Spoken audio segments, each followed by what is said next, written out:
شیرین کامیایی عزیز سلام، من آمنی از دامپنا هستم. بریم با هم آموزش این رول دارچین گریوی خوشمزه رو ببینیم. بافتش رو ببینید همونقدر جذاب و طعمش هم خیلی خوشمزه است. برای شروع مخمر به همراه پودر قند با شیری که دمش در حدی باشه که دست نسوزه مخلوط میکنیم و میذاریمش کنار. یه سر بذارید روش. برای مواد میانی کره، شکر قهوه‌ای به همراه شکر سفید و پودر دارچین و پودر گردو ترکیب میشه. این ترکیب هم مخلوط کنید و کنار بذارید. برای مواد میانی هستش. برای درست کردن خمیر برای شروع اول تخم مرغ همدمای محیط رو اونقدری هم بزنید که از حالت لختگی خارج بشه. بعد کره رو بهش اضافه کنید. یک دست که شد میتونید مخمری که به عمل اومده بهش اضافه میکنیم. زمانی که مخمر اضافه میکنیم دیگه مخلوطش نکنید با کمک ویسک. مخمر رو ببینید حبابا که رویش هست یعنی اینکه مخمر کاملا خوب به عمل اومده. و بعد توی 2-3 مرحله آرد رو اضافه کنید. در ابتدا با کمک ویسک این کارو کنید و بعد از لیسک استفاده کنید واسه هم زدن. آرد تا حدی اضافه کنید که خمیر یک دست بشه، به دست دیگه نچسبه. کم کم آرد رو اضافه کنید. خمیر باید یک خمیر باشه که کاملا لطیف باشه. ببینید من یه مقدار آرد در نهایت اضافه میارم. به اصطلاح آبخور آرد با هم فرق میکنه و نمیشه برای خمیر گرفتن آرد مقدار ثابتی داشته باشه.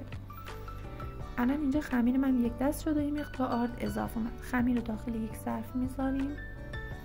روشو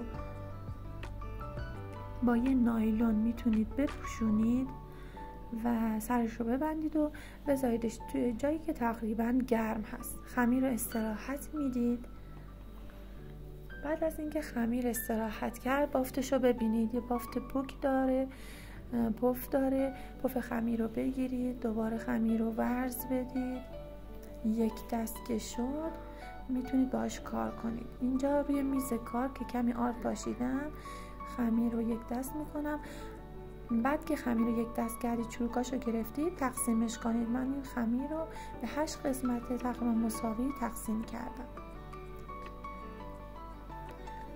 هر قسمتش رو اول گرد کنید خمیر رو و بعد از اینکه خمیر رو گرد کردید با کمک وردنه یک حالت مستطیل شکل در بیارید. خمیر رو من نازک پهن میکنم. لبه هاشو سعی کنید با دستتون صاف و یک دستش کنید و قسمت هایی که بیرون زدگی داره صافش کنید. به کمک یک قاشق مواد میانی رو از یک قسمت قرار بدید و بعد خمیر رو آروم آروم رول کنید. اگر این رول کردن اذیت بودید یک کوچولو فشار وارد کنید، یک دست میشه.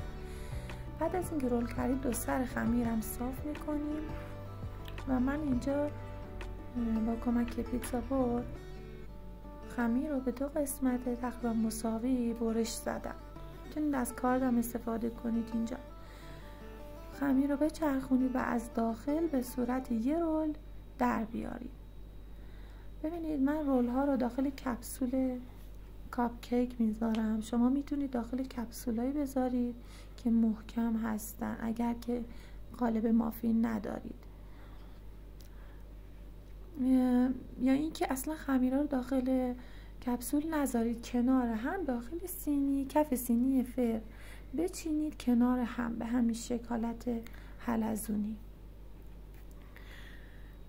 بهش استراحت میدیم. هر بار خمیر رو میذارید نایلون بکشید. الان این خمیرها کاملا پیچیده شدن، نایلون کشی شدن. استراحت دوباره دادیم بهشون. حالا مخلوط زعفران، شیر و تخم مرغ رو با یکم وانیل به صورت رومال با کمک قلم روی خمیرها میکشیم و بعد از اینکه خمیر پخت به این شکل در میاد.